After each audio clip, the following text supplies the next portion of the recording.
podcast Talos. Le podcast Talos. Interaction humain-machine.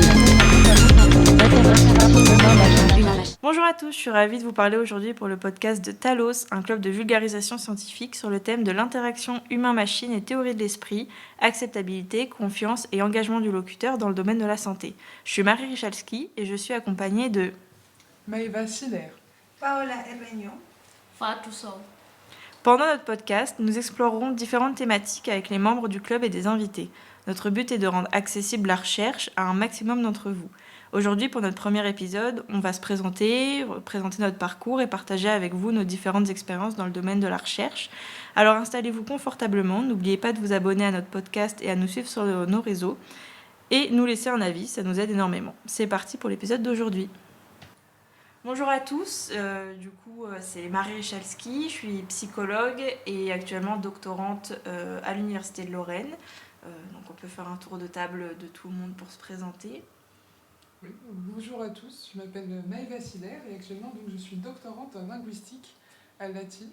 Bonjour à tous, moi c'est Paola Erregno, je suis aussi doctorante en linguistique à la TILF et à l'Université de Lorraine. Bonjour à tous, moi c'est Fatou Sow, je suis doctorante en informatique au Lauréat et aussi à la TILF. Donc comme vous avez pu l'entendre dans l'intro, aujourd'hui c'est surtout un podcast pour nous présenter et parler un petit peu de comment on est arrivé jusqu'à la recherche et nos sujets de thèse, pourquoi on fait une thèse, pourquoi on s'inflige ça. Et je pense que ça va être la thématique d'aujourd'hui. Donc je ne sais pas qui veut commencer, mais qui veut expliquer un petit peu comment vous êtes arrivé jusque-là. Si vous voulez, je commence. Oui. Ok. Du coup, moi, je suis psychologue. J'ai fait un bac classique. À l'époque, c'était ES encore. Et parce que ça a changé, hein, aujourd'hui, j'y comprends rien, mais voilà. Après, je suis partie en licence de psycho. Je me suis spécialisée en neuro et en cognition en L3. Et ensuite, je suis partie dans un master de psycho-cognitif à Paris. Et là, c'était un master hyper centré recherche. Donc pendant mes 2 années de master, j'ai fait que de la recherche. Donc mes 2 mémoires, c'était des mini-recherches sur le terrain. Et j'avais toujours eu en tête de faire un doctorat, mais pas forcément pour les bonnes raisons. Et finalement, le master, il m'a vachement ouvert là-dessus et ça m'a vraiment permis de savoir pourquoi je voulais faire ça. Et on m'a contactée après, à la suite de mon stage pro, sur Nancy pour faire ma thèse sur l'autorégulation des enfants avec TSA, donc c'est un trouble du spectre de l'autisme, en utilisant des robots, parce qu'un point en plus, c'est que j'utilise tout ce qui est numérique, robotique, tout ça. Donc voilà. Merci. Et par rapport à la thèse, à la recherche, est-ce que avant de rentrer en master, tu savais déjà que tu voulais faire une thèse ? Ou t'hésitais J'avais dans l'idée à la base, même quand je suis rentrée en L1, de faire une thèse, mais c'était une thèse en psychopatho, donc tout ce qui est pathologie mentale, et finalement c'était vraiment pas pour les bonnes raisons, c'était comme quand on est en L1 et qu'on sait pas vraiment ce que c'est et qu'on idéalise un peu la chose, mais finalement quand j'ai découvert la neuro et le cerveau en lui-même, je me suis dit waouh, c'est trop intéressant.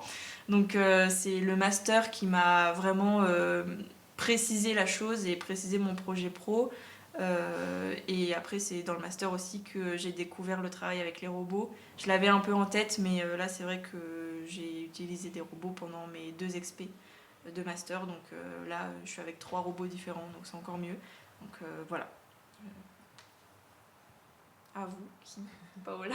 Oui, je peux vous raconter un petit peu de mon parcours. Moi, je suis colombienne de base, du coup, je n'ai pas fait du bac. J'ai fait une licence ou équivalent de licence en Colombie en langue et culture. Et du coup, c'était un parcours beaucoup plus linguistique. Après, j'ai travaillé un petit peu en Colombie. Je suis venue puis faire un master TAL, langue et informatique, à Paris. Et moi, dans l'idée, je voulais pas du tout être dans la recherche. C'était vraiment en étant déjà dans les secteurs professionnels où je me suis rendu compte que je voulais essayer d'approfondir mes connaissances, et c'était là où je me suis vraiment intéressée dans les domaines de la recherche. Et du coup, voilà, j'ai commencé à chercher des différentes options, et j'ai trouvé ma thèse en marqueur discursif du français et ici à Nancy. Et voilà un petit peu mon parcours super résumé vite fait, quoi. Ok. Ouais, si tu veux continuer, Fatou. Moi, j'ai eu un baccalauréat scientifique, puis j'ai fait un DUT informatique que je n'ai pas vraiment aimé parce que je ne comprenais pas et je n'aimais pas, et je me suis rendu compte que j'aimais les lettres. C'était compliqué, donc je me suis dit que j'allais reprendre à zéro. J'ai fait une double licence en lettres et informatique. Et donc c'était bien parce que ça m'a permis de reprendre l'informatique et d'apprécier la discipline parce que je la comprenais enfin, et de faire des lettres que j'ai toujours aimées, et c'était à la hauteur de mon amour. Et donc à la fin de la licence, je faisais face à un choix: comment faire pour allier l'informatique aux lettres. Je n'ai pas pu avoir exactement cela, mais j'ai eu l'informatique et la linguistique, et donc j'ai fait le master en langue et informatique qui est le même master que celui de Paula. Et c'est à travers ce master que j'ai eu mon premier contact avec la recherche, avec un mémoire de recherche en master 1 qui m'a permis de voir concrètement comment fonctionnait la recherche, qui est un peu différent de ce que j'imaginais. Et c'était bien. En fait, je me suis rendu compte que j'aimais bien apprendre. Donc pour moi, une thèse, c'était vraiment l'opportunité d'apprendre le plus de choses de la façon la plus profonde possible. Donc je suis très contente de faire une thèse où je peux toucher un peu à l'informatique, un peu à la linguistique. Donc voilà. C'est trop bien quand on trouve quelque chose qui nous plaît et on se dit « Ah mais en fait c'est trop bien d'apprendre, je veux pas m'arrêter ». C'est exactement ça. Ouais. C'est ça. À toi. Voilà. Et donc, pour finir, donc moi j'ai fait un bac L car je détestais les maths. J'étais persuadée que les maths c'était horrible et que je n'y comprendrais jamais rien. Du coup, j'ai fait un bac L. Et après, comme j'aimais bien, j'hésitais entre la philosophie ou la linguistique. Par hasard, mais vraiment par hasard total, je suis arrivée en linguistique. Et finalement, j'ai adoré, ça m'a donné envie de faire de la recherche. Dès la L1, en fait, je savais que je voulais faire un peu de recherche. Et après, en fait, avec les cours, j'ai découvert l'informatique. Et j'ai découvert le TAL, donc le traitement automatique des langues. Donc j'ai fait un master sciences du langage, puis ensuite j'ai fait un autre master TAL. Enfin, les deux étaient un peu se chevauchaient. Et finalement, j'ai découvert que les mathématiques, c'était pas si compliqué que ça, et que je me faisais surtout des idées de trucs. Et vers la fin de mon master, je savais pas trop quoi faire de ma vie, mais je savais que je voulais pas spécialement travailler en entreprise tout de suite. Et donc j'ai eu un stage avec ma directrice de thèse actuelle, et on s'est très bien entendu. Elle travaillait sur un sujet qui m'intéressait énormément, et donc elle m'a proposé de créer un projet de thèse, de le présenter à l'école doctorale. Donc j'ai eu la bourse, et voilà, donc depuis je fais une thèse et j'en suis très ravie. Et ma thèse porte plus spécifiquement en linguistique sur la concession en français, donc c'est une relation de discours, et donc sur plutôt une description sémantique, sémantico-pragmatique de la concession en français dans la langue du quotidien et ses aspects un peu cognitifs. C'est hyper intéressant. Et je pense que c'est pas mal aussi d'expliquer chacune notre contrat, parce que je sais pas si vous êtes toutes en bourse doctorale, mais je pense qu'il faudrait expliquer les différentes... je crois qu'il y a 3 types de financement pour avoir une thèse. Du coup, il y a la bourse doctorale, donc vas-y. Donc la bourse doctorale, c'est les universités ou les écoles doctorales en fait proposent des concours, et donc il faut postuler, donc avoir un dossier, contacter un laboratoire, avoir aussi un directeur ou une directrice de thèse, un projet en fait qui est ficelé, et l'objectif donc du concours, c'est de présenter son projet de thèse, et donc en fonction du nombre de bourses qui sont possibles, et on peut recevoir ou non un financement, et donc pendant 3 ans on est financé pour faire le projet de thèse qu'on a présenté. Okay. Bon, dans mon cas, c'est un peu différent. C'était sur un projet ANR qui avait déjà un financement. Et du coup, dans ces projets, il y avait déjà l'idée de financer une thèse, voire 2, je pense. Et parce que je pense Fatou et moi, on est déjà dans le même projet. Et l'idée, c'est un peu de travailler dans son sujet qui est déjà proposé. Et bon, bien sûr, on aura un peu la liberté de mettre un peu nos idées en cours, mais l'idée c'était c'était une thèse qui était déjà financée, on ne devait pas forcément postuler à l'école doctorale, c'était plutôt postuler à faire ces thèses spécifiques qui étaient déjà proposées, et voilà, dans mon cas le sujet m'a plu, je me suis dit c'était assez intéressant de le faire. Et voilà. Donc c'est un peu comme postuler à une offre d'emploi, mais une offre de thèse. Exactement, c'est ça, c'est plutôt ça. On a plutôt un entretien où les directeurs, les futurs directeurs vont voir si on s'entend bien, si on a un peu les caractéristiques qu'ils cherchent pour le développement de ces thèses. Ok. Et moi, du coup, c'est totalement différent. Je suis en entreprise. Donc, en fait, je suis payée par l'entreprise. Là, pour le coup, c'est une asso.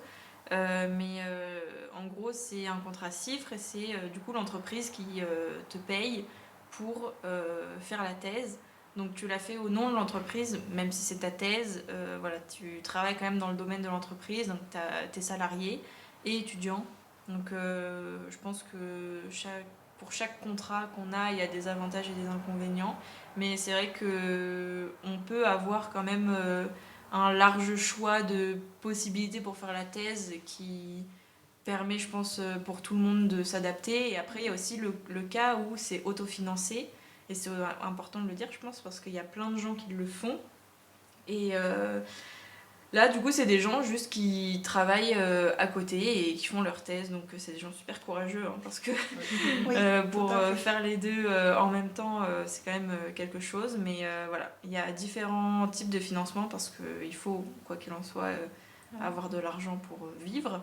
Mais oui, il y a différents types de financement de thèse et en fonction des possibilités de tout le monde et des contacts et des choix et des envies et tout ça.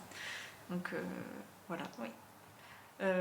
Après, je sais pas si on peut peut-être plus s'attarder sur notre sujet de thèse, savoir, expliquer un petit peu plus. Vous l'avez bien fait, mais je sais pas si. Je peux commencer. Je suis en quelque sorte en début de thèse dans mon cœur parce que j'ai commencé en mai, donc je ne sais pas si je pourrais dire beaucoup de détails sur ma thèse parce que je cherche aussi. Mais l'intitulé, c'est la sémantique des marqueurs du discours. Et donc, les marqueurs du discours sont un sujet passionnant que je suis sûre que Paula saura expliquer mieux que moi. Alors juste pour les auditeurs et auditrices, qu'est-ce qu'un marqueur de discours ? C'est une très bonne question. Oui, Paula, qu'est-ce qu'un marqueur du discours ? Tu viens de commencer, tu peux le dire. Non, j'arrive. Du coup, on peut le dire vite fait, c'est une sorte d'expression linguistique utilisée un peu dans la communication, on va dire, et plutôt dans le sens de la communication. Et l'idée, c'est un peu, ça va avoir plusieurs fonctions, mais en général, ça va être pour soit structurer la parole, un peu les discours, oui, soit c'est pour montrer un peu les attitudes de la personne qui parle, soit c'est une manière de relier des connaissances de la personne ou des sentiments, des émotions. C'est un peu une expression linguistique qui sert à faire un peu les connexions entre différentes énonciations, on peut dire. Tu peux donner un exemple ? Elle a utilisé bain, justement. Elle expliquait qu'elle elle a fait bain, etc. Voilà. Ça, c'est un exemple de marqueur du discours. Voilà. C'est un exemple. Ok, c'est un mais les linguistes autour de moi, quand même. Pourtant. Voilà. Voilà, donc, comme Paula l'a si bien expliqué, donc, je travaille sur les marqueurs du discours et leur sémantique. Et donc, l'idée, ce serait d'utiliser les modèles de langue et des données pour essayer de modéliser les marqueurs du discours. Et là, on se demande, qu'est-ce qu'un modèle de langue ?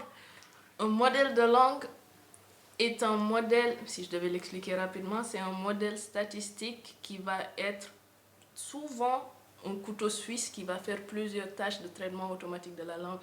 Qu'est-ce que le traitement automatique de la langue ? Quelqu'un peut m'aider ? Le traitement automatique de la langue, c'est face à un contenu textuel, quelles sont les tâches qu'on peut faire dessus, dans le sens quelles sont les actions qu'on peut faire. Est-ce qu'on veut extraire certains types d'informations ? Est-ce qu'on va vouloir générer des informations? Le grand cliché qui est tout le temps utilisé, c'est ChatGPT, c'est le cas d'un modèle, il sait faire beaucoup de choses en même temps et il le fait grâce aux données les données qui lui ont été données et qui, à partir de plusieurs calculs, des statistiques, des prédictions vont être faites et des tâches de génération. Et donc, c'est ces types de modèles que je vais utiliser. Et en particulier, comment ces données représentent le texte, dans le sens où, en tant qu'humain, on a une façon de se représenter la langue, les mots, le texte, que les modèles ne font pas du tout parce qu'ils font une représentation mathématique. Donc, un mot n'a pas de sens. Un mot, c'est un ensemble de chiffres. Donc, moi, si je vais travailler sur cet ensemble de chiffres, pour essayer de construire une façon de modéliser qui pourrait aider à mieux appréhender les marqueurs du discours. Oui, je pense que c'est un peu T'as ça. hyper bien expliqué. Oh, merci. C'est hyper clair. Ok, trop bien. C'est trop bien. Donc, Bah, avec les marqueurs. Ouais, du coup, de mon côté, en fait, on a une thèse très similaire avec Fatou dans le sens où on travaille les deux avec les marqueurs discursifs. Moi, de mon côté, je pense qu'on a un peu un sujet similaire parce que moi aussi, je travaille avec la sémantique plutôt dans la partie combinaison de marqueurs discursifs, c'est-à-dire quand on a deux ou plus marqueurs, comme dire bon voilà, et quand même, enfin je sais pas, quand ils sont en combinaison, l'idée c'est un peu de pouvoir modéliser la sémantique de ces combinaisons.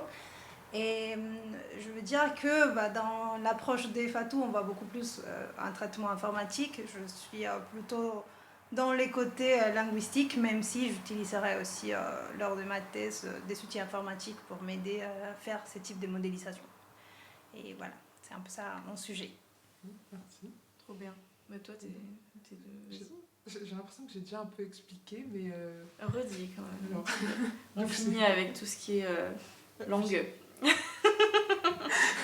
Alors, pour épargner, voilà, j'arrête tout de suite avec les langues en racontant mon sujet de thèse, qui est donc sur la concession. La concession, c'est des phrases du type « Jean est un bon cuisinier, mais son gâteau d'aujourd'hui était raté ». Et donc, en fait, c'est une relation de discours particulière qui met en relation donc deux propositions. Et moi, je m'intéresse plus spécifiquement à décrire cette concession, donc comment elle se réalise, mais au quotidien. Et également, donc j'essaye de regarder avec certains marqueurs. Par exemple, en ce moment, je suis en train de travailler sur pourtant et quand même, et de voir qu'est-ce qui les différencie, parce que dans certains cas, ils sont interchangeables, d'autres non. Et après, l'objectif serait même, à terme, de monter des expériences, notamment en oculométrie ou en EEG, pour tenter de voir est-ce qu'il y a, je sais pas moi, des interprétations qui vont être différées en fonction, ou différentes, pardon, en fonction du marqueur qui est utilisé. Et oculométrie et EEG, tu peux définir? Pardon. Donc l'oculométrie, c'est ce qu'on appelle l'exploration visuelle. Donc l'objectif, c'est d'analyser en fait les regards qu'on fait, en fait, et notamment moi ce que je vais faire, c'est donc de l'oculométrie pour la lecture. Donc le but, ça sera d'avoir des participants qui lisent les phrases, et moi ensuite je vais analyser leur mouvement des yeux pour savoir est-ce qu'il y a des parties de phrases qui sont plus complexes que d'autres. Et l'EEG, donc c'est une technique qui cette fois-ci va s'intéresser à l'activité cérébrale, et on regarde, moi en tout cas, dans ce que je vais faire, je vais plutôt regarder ce qu'on appelle des potentiels évoqués. Donc en fait les potentiels évoqués, c'est on a de l'activité en permanence dans le cerveau, et grâce en fait à des capteurs qui sont positionnés tout le long du crâne, je peux ensuite arriver à voir en fait, alors c'est des potentiels évoqués, donc ça ressemble un peu à des ondes, mais je n'ai pas envie de dire des bêtises. Et donc il y a certains schémas, certains motifs qui sont associés par exemple à des difficultés interprétatives. Donc l'objectif, encore une fois, ce serait une tâche de lecture et d'observer les phrases qui sont plus dures à lire que d'autres. Pour la charge mentale, l'effort cognitif, tout ça. Exactement. Ok. Merci Trop Marie. bien. Cette complétion. Et Trop toi, intéressant. alors Et moi alors, du coup, ma thèse elle porte sur l'autorégulation des enfants avec TSA. Donc autorégulation, qu'est-ce que c'est? C'est comment un enfant peut réguler, là je parle des enfants parce que je travaille qu'avec les enfants, comment un enfant peut réguler ses émotions, donc par exemple la frustration, la colère, de la joie mais vraiment très intense, Comment il peut réguler sa cognition, donc par exemple orienter son attention, gérer sa mémoire pendant une tâche, planifier un exercice, etc. Et comment il peut réguler ses comportements, donc par exemple limiter ses stéréotypies. Donc dans l'autisme, la stéréotypie c'est par exemple les flappings. Donc les flappings c'est secouer les mains, par exemple faire des gestes de main, des gestes répétitifs. Nous notre objectif c'est de favoriser entre guillemets l'autorégulation des enfants avec les robots, parce que nous on se base sur la théorie des fonctions exécutives pour l'autorégulation, parce qu'on se dit que l'autorégulation est liée fortement aux fonctions exécutives et que les robots favorisent et aident aux fonctions exécutives des enfants avec TSA, parce que les robots sont plus faciles à comprendre, moins stressants, plus rassurants, avec une voix monotone, des gestes prévisibles, etc. Donc l'objectif c'est de travailler avec les robots et avec les enfants, et en plus de ça, moi je suis dans un contexte écologique, donc en fait quand on fait de la recherche on peut avoir deux contextes de recherche. Un contexte de laboratoire, donc tout ce qui est dans une salle prévue, gérer tout ce qui est les variables parasites, limiter les billets, etc. Et moi j'ai décidé d'être directement dans les écoles, dans le milieu de travail des professionnels, des enseignants, des éducateurs et des enfants, pour voir si c'est possible d'intégrer ces robots-là dans un contexte ordinaire de classe. Donc on va travailler aussi avec les pros et on va les accompagner pour voir comment intégrer au mieux ces outils-là. Donc l'objectif c'est de comparer 3 robots différents et voir quel est le robot le plus intéressant pour étudier avec les pros, avec les enfants, en fonction des cas d'usage, tout ça. Donc voilà, je pense que j'ai... C'est très intéressant, oui. Merci. Donc voilà, après je sais pas... moi je me posais une question aussi, et je pense pas mal de personnes, s'il y a des gens qui veulent se lancer dans la recherche et qui savent pas trop, savoir comment est-ce qu'on peut faire après une thèse. Et je sais pas si vous avez des idées précises de ça. Après on est quand même toutes les 4 soit on est dans la première année, soit on continue juste tout début de la deuxième année. Donc c'est assez tôt pour y penser, mais on peut avoir des idées, on peut avoir des pistes. Donc je sais pas si vous voulez... Si vous voulez, je fais. De mon côté, comme je racontais un peu, ma thèse, elle porte... elle a une approche beaucoup plus de la linguistique au sujet, mais je suis quand même assez intéressée pour l'informatique. Du coup, de ma part, je pense que je vise à faire peut-être un postdoc après, qui va me rapprocher un petit peu justement à un sujet beaucoup plus informatique, pour ensuite... je pense que là, je serai beaucoup plus ouverte à des possibilités, soit j'aimerais être peut-être enseignante-chercheuse dans une université, soit, oui, pourquoi pas, on ne sait jamais, partir un peu dans les secteurs privés aussi, c'est une possibilité, mais dans l'idéal, moi, j'aimerais être prof. Ouais. Oui. Parce qu'un postdoc, c'est comme une mini-thèse. Bon, pardon pour les gens qui font un postdoc et qui écoutent ça, mais je dirais que c'est beaucoup plus continuer justement de travail des recherches dans un sujet qui va être quand même assez spécifique, on va dire, mais... Et ça ouvre aussi la possibilité d'être maître de conf, d'être enseignant-chercheur, tout exactement, ça. C'est un peu donc en général, quand on fait un postdoc, c'est pour continuer la recherche. Fatou, je sais pas si tu as toi une idée de...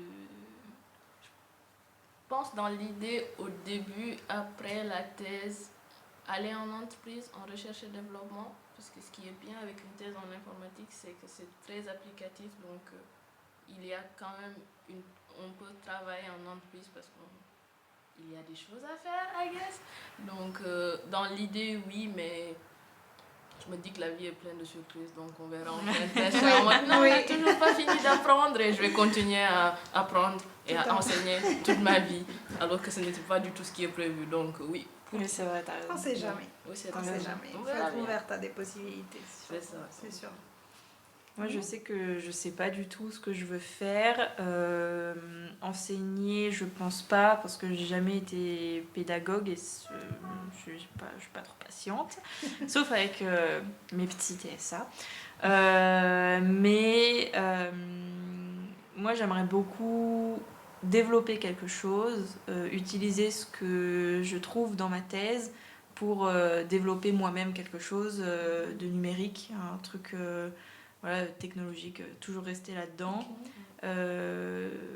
Être sur le terrain, toujours, parce que pour moi, c'est vraiment une priorité. Et dans mon milieu, en tout cas, je trouve que c'est assez compliqué de faire des choses sans être sur le terrain. Parce que c'est compliqué de pas savoir et d'imposer, entre guillemets, quelque chose à des gens avec qui on n'échange rien. Bon, bref. Donc pour moi, c'est important d'être sur le terrain et développer quelque chose. Donc travailler dans une entreprise, sûrement, au début. Et ensuite, je pense créer mon entreprise, quelque chose comme ça. Et continuer quand même la recherche, mais dans le milieu privé, pas trop dans l'université, parce que c'est... Enseigner, non. Non, merci. Enfin, pour l'instant, après, peut-être que ça peut changer. Hein. Mais voilà. Et du coup, moi, pour finir, potentiellement, j'aimerais bien être enseignante-chercheuse, donc faire un postdoc et puis après enseigner et continuer la recherche dans le public.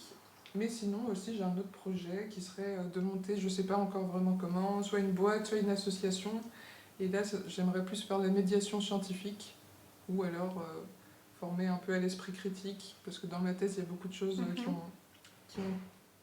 qui ont à voir avec l'argumentation dans la langue et ce qu'on appelle la vigilance épistémique, donc pouvoir évaluer la fiabilité d'une information qui nous est donnée. Et donc j'aimerais bien potentiellement aussi aller dans cette direction-là.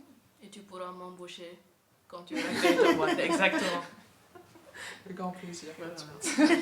On pourra collaborer, tout en fait. Oui, pourquoi pas. On commence ici, mais... On commence ici. Ça peut finir à être une C'est le début d'une belle histoire. Je pense qu'on a fait le tour pour le premier. Merci à tous d'avoir écouté et on refera un podcast bientôt. Voilà, merci et au revoir. À bientôt. Au revoir.